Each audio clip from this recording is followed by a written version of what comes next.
안녕하세요. 한상준 변호사입니다. 오늘은 여러분들한테 경영 분석가에 대해서 좀 설명을 드리도록 하겠습니다. 예. 미국에서 잡 타이틀 중에 이제, 매니지먼트 어널리시스트라고 해서 경영 분석가, 매니지먼트, 예, 경영한다, 뭐 그런 뜻이죠. 그래서 어떤 조직, 회사나 뭐 기타 비영리단체 아니면 학교, 그런 데도 사실은 조직이기 때문에 그 조직을 매니지먼트, 경영하는 부분이 있고요. 그 다음에 그런 경영을 어떻게 좀 더 효율적으로 잘 할 수 있는지를 분석해서 경영진한테 이렇게 구조를 조정하셔야 됩니다. 아니면 뭐, 비용을 어떻게 좀 분석을 했더니, 추가적으로 뭐, 낭비되는 비용이 있으니까 이런 비용에 대해서 좀 줄이십시오. 이런 식으로 해서 경영을 진단, 분석하는 거죠. 어널리시스, 이제 분석해가지고 그런 부분에 대해서 이제 경영진한테 이렇게 좀 더 경영을 좀 효율적으로 할 수 있게끔 새로운 방안을 제시한다든지 그런 일을 주로 하시는 분들이 경영 분석가, 예, 매니지먼트 어널리시스트라고 합니다.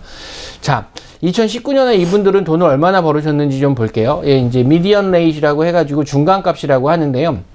제일 조금 벌은 사람하고 제일 많이 받은 사람하고의 그의 그냥 사이, 그 사이의 연봉이 85,260입니다. 그리고 시간당 40불 99전을 받는 거고요. 그러니까 약 시간당 40불대를 받는다고 생각을 하시고 평균 연봉이 85,000이다. 뭐 이렇게 그냥 간단하게 생각하실 수 있어요. 그러면 사실은 처음 엔트리 레벨로 매니지먼트 어널리시스트 경영 분석가로 취업을 하시는 경우에는 보통 요 금액보다 한 3분의 1 정도 저렴하다. 그러니까 싸다. 예, 그러니까 뭐 비용이 낮다. 예, 이렇게 생각하셔야죠. 예, 그래서 월급이 좀 그렇게 낮은데, 예, 그런 식으로 해서 이제, 엔트리 레벨은 좀 3분의 1 정도. 그러니까 중간값이나 이런 부분들보다 조금, 낮은 걸로 그렇게 생각하시면 될 것 같아요. 예, 일반적으로 어떠한 교육을 받아야지 할 수 있느냐. 일반적인 학사 학위를 요구합니다.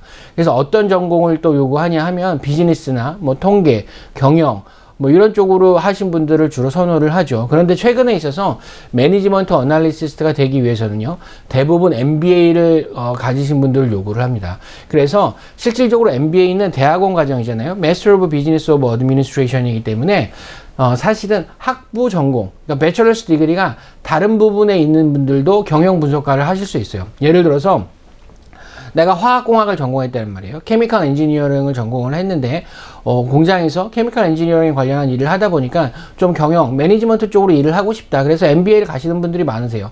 이제 이런 분들 같은 경우는 실질적으로 필드에서 경험도 있으시고 전공도 화학공학이라는 걸 했기 때문에 이런 분야에, 그러니까 이런 업체들이죠. 뭐 석유화학 회사라든지 아니면 뭐 화장품 회사라든지 아니면 크게 뭐 고무라든지 이런 부분들을 만드는 그런 회사들, 아니면 뭐 의학도 마찬가지일 수도 있어요. 왜냐하면 케미컬 엔지니어나 뭐 케미스트리나 이런 분들은 사실은 화학이나 이런 거 관련해서 공부를 하셨기 때문에 무슨 유기물을 합성한다라든지 아니면 뭐 분석을 한다라든지 그런 분야에 대해서 공부를 하신 거예요. 그래서 그런 부분들을 갖다가 실질적으로 회사에서 크게 무슨 뭐 합성한다라든지 아니면은 뭐 실험실에서 어떤 결과가 나왔는데 그런 걸 가지고 분석을 했어서 사실은 그 마스터 디그리에서 배운 그런 경영학적인 그런 것을 토대로 해가지고 실질적으로 경영진한테 얼마 정도의 그런 전문 분야, 화학 케미컬 엔지니어링이다, 뭐 이러면 아니면 뭐 바이오 엔지니어링이나 이런 부분에 대해서 경영진들한테 크게 어필을 할 수 있고 크게 이제 자문을 잘 줄 수가 있어요. 그래서 실질적으로 학사 학위 이상은 무조건 가지셔야 되지만 그게 이제 예를 들어서 뭐 자연과학이다. 이과생도 MBA나 이런 걸 통해서 그 석사 과정을 통해서 충분히 매니지먼트 어널리스트, 경영 분석가로 일을 하실 수 있는 가능성이 있다는 겁니다. 2019년에 미국 내에서 그 경영 분석가 하시는 분들은 87만 6,300명이 계셨어요. 예. 그리고 직업 전망으로는요, 약 11% 정도 빨리 증가할 거라고 봐요. 그러니까 사실 평균보다 11% 정도 빨리 증가하는 그런 직업 전망군이고요. 또 고용 변화도 한 10년 동안 93,800명이 더 증가할 것으로 예상하고 있습니다. 아까 말씀드렸듯이 관리 분석가, 즉 경영 분석가라고도 하죠. 매니지먼트 어널리시스를 하시는 분들은 사실은 그런 조직의 여러 가지 분야를 분석해서, 그러니까 예를 들어서 뭐 전공에 따라서 그러니까 MBA를 하신 분들은 학부 전공에 따라서 여러 가지 부분을 담당하실 수도 있는 거죠. 뭐 제조업 분야라든지 아니면 기계 쪽이라든지 아니면 컴퓨터 쪽이라든지 이런 쪽 분야를 담당하고 또 본인이 대학원에서 배운 매니지먼트 기술을 사용해서 경영 분석가를 하실 수 있고 이런 부분을 최고 경영진한테 보고하는 일을 하는 거죠. 그래서 조직의 효율성을 높일 수 있는 방법을 무조건 찾는 거예요. 그래서 이런 분들은 사실은 회사에 고용되어 있는 경우도 많고 또 개인적으로 컨설턴트 일을 하시는 분들이 많으세요. 그래서 이제 개인적으로 컨설턴트 일을 하시고 그런 분들이 이제 계약에 따라서 이 회사도 컨설팅 해줄 수 있고 저 회사도 컨설팅 해줄 수 있는 거죠. 그래서 그런 부분들에 대해서 분석해서 고용주에게 전달하는 그런 일을 주로 합니다. 그래서 이제 문제나 개선이 필요한 절차에 대해서 정보를 수집하고 정리 분석하는 일을 하고요. 또 그런 부분을 담당하는 직원들을 인터뷰를 하는 거죠.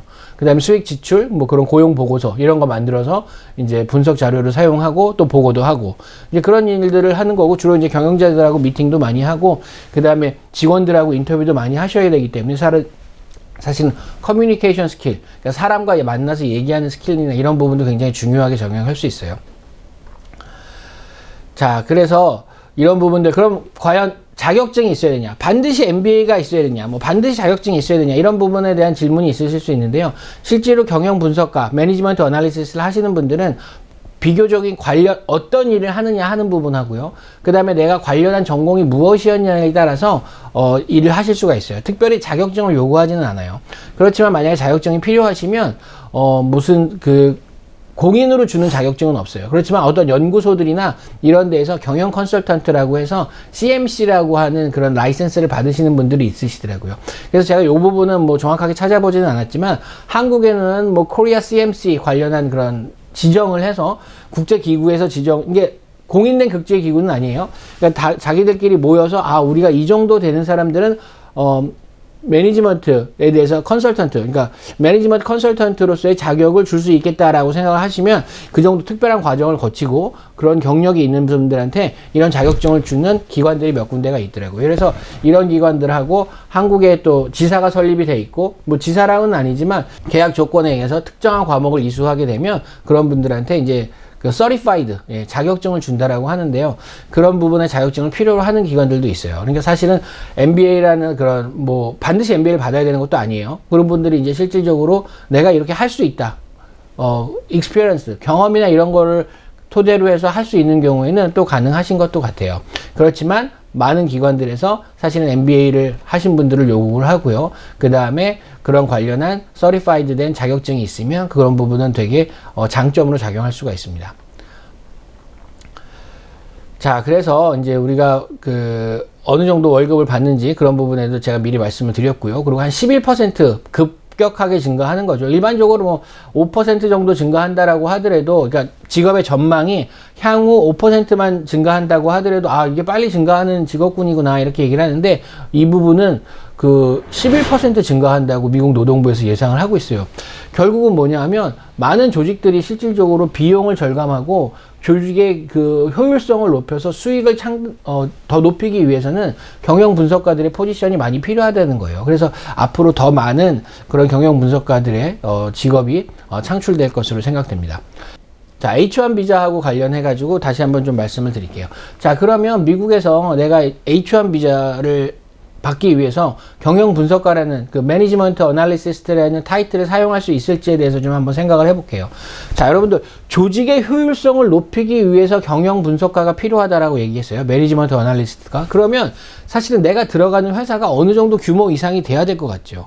예를 들어서 뭐 2명, 3명 정도를 고용해가지고 일을 하는 기업에서는 사실은 경영 분석가가 별로 필요 없어요. 왜냐? 이런 경우에 경영 분석가를 고용한다라고 H1B를 신청하게 되면 이민국에서는 니네 조직의 사이즈가 그만큼 크지 않다. 이런 경우는 아웃사이드 컨설턴트를 고용하는 게 사실은 고용에 있어서 니네 조직에 있어서 더 효율적이다라고 그렇게 얘기를 하는 경우도 있어요. 실질적으로 제가 그런 경우를 좀 봤거든요. 그렇게 되면은 이 부분이 규모가 좀 작은 회사에 대해서는 경영 분석가, 매니지먼트 어널리시스트라는 타이틀을 사용해서 들어가기는 좀 쉽지 않다라는 부분이 있어요.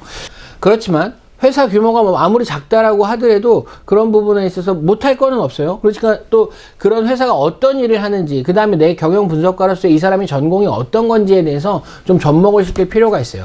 사실은 그 이민국에서는 타이틀을 주로 보지는 않아요. 타이틀을 보지는 않고 매니지먼트에서 관련해서 하는 일, 듀티를 실질적으로 판단을 한다라고 하지만 어쨌든 간에 그런 부분하고 경영 전문가 과정에 그런 전공하고 맞아야 되기 때문에 여러분들이 H1 비자를 할 때는 타이틀과 전공을 좀 살펴보셔야 돼요. 그래서 경영, 경제, 그 다음에 행정, 이런 쪽으로 전공을 하신 문과생분들, 그런 부분들의 분은 사실 매니지먼트 어널리시스라는 부분을 사용하실 수는 있어요. 타이틀로. 그렇지만 회사의 규모를 어느 정도 살펴보셔야 돼요.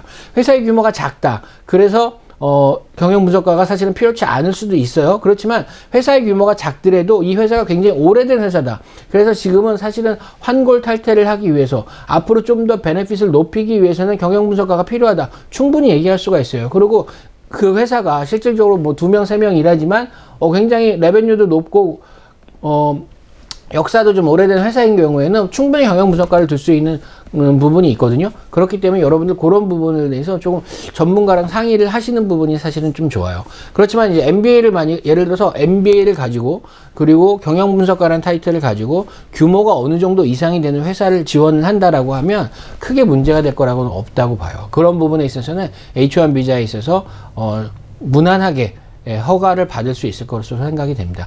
자, 오늘은 경영 분석가, 매니지먼트 어널리시스트하고 H1B 비자에 대해서 좀 관계를 살펴봤습니다. 자, 다음번 영상에서는 또 다른 직업군을 가지고 한번 영상을 찍어서 여러분들을 좀 찾아뵙도록 하겠습니다. 감사합니다.